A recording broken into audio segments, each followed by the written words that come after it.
Hello, Steve White, Steve Arts 89. Well, I'm watching the Scream films. Now, I think this was planned. I think the idea was the Scream films were going to be an ongoing series where the victims survived and there was a new killer with each film and a new mystery with each film. Now, the first film made 173 million on a 14 to 15 million dollar budget, so it was a huge hit. Everyone wanted to make a Scream after this, and sort of medium level sort of quality Hollywood sort of horror films sort of became like the norm for a while there. Now, I mean, they would have made a sequel because of the box office, but I think this was planned. I think they were planning to do this. So the second film, we find Sydney at college. There's cameos from people like Joshua Jackson and Sarah Michelle Gellar, although she dies quite early in the film and doesn't put up much of a fight, which is just, you used to her being Buffy, and it's just like, she's dead already? Okay. And Sydney's working theatre, she's got a boyfriend, she's got friends, she's trying to have a normal life, but she's still that girl. And of course, as soon as the murders start again, she starts distancing herself from her boyfriend and having problems, and Gail Weathers comes back, and she's still an adversary, but they're still sort of, they've gone through this experience together. And there is a question of who is the murderer. People start to suspect that maybe she's doing it for attention, and there are a lot of good scenes, and we've got cameos from people like Laurie Metcalf and that. And I'm not going to give away the killer, just on the odd chance you haven't seen the film. I can't imagine anyone's watching this review who hasn't seen the film, but just in case. Turns out there's two killers, and one of them is a relative of one of the people who died in the first film, and they're coming back for revenge, and they're blaming Sydney. And there's a couple of really good scenes, which I can't go into too much because I don't want to give it away. But the guy who was originally framed by the first killers in the first film, who was freed in the second film, he comes back and he thinks that there's been an arrangement to do an interview with Sydney, but Gail, set her up, and there's conflict there, and he wants his name cleared.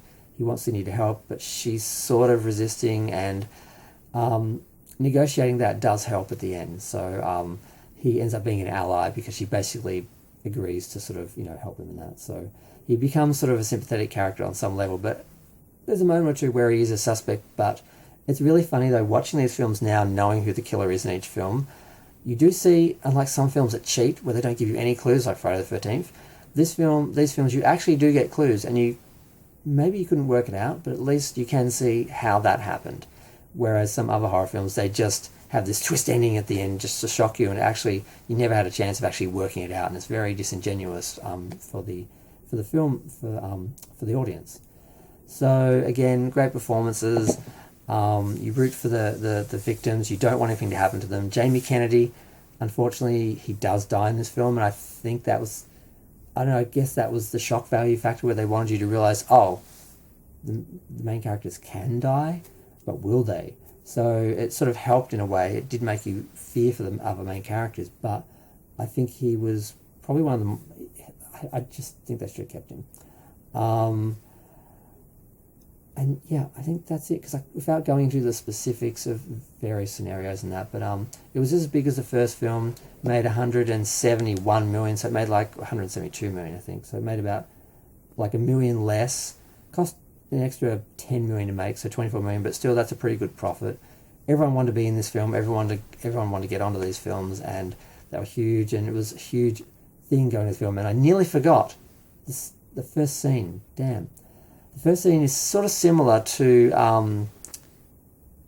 the first film, where we have this scene where a big actor, or someone where everyone knew, Jada Pinkett Smith, or Jada Pinkett then, is killed at the start of the film. And it's a really great scene where she goes to the film with her boyfriend, complaining about, black actors not being in horror films and dying right away if they are. And first scene, her and her boyfriend are killed.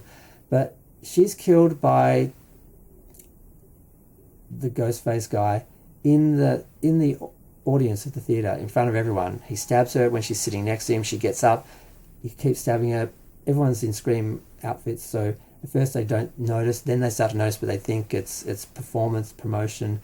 She goes up to the front of the stage. She's on the stage in front of everyone, clutching her chest, blood coming out of her mouth, screaming, and then she just falls and dies on the stage in front of the cinema. And then the audience starts to work out that this is real. And it's a great opening for the film. It's kind of epic, and it does play a little differently now that everyone hates Jada Pinkett Smith. And I don't think anyone liked her then, actually. I remember thinking at the time, thank God she's dead, she was annoying. And I think that's the way most people viewed that. But I think it'd be even different, even worse now, considering her reputation now. But that was the start. It was epic. The whole film was epic. All the actors were great. The writing was good. It was really well done. And I'm really surprised how well the films hold up now. Some films I've gone back to watch recently don't hold up as much, 10, 20 years later. The Scream franchise, so far, every one of them do. But I'm going to go. Feel free to share, like, comment, subscribe. Let me know what you think of Scream 1 and 2, and I'm going to go review the third film.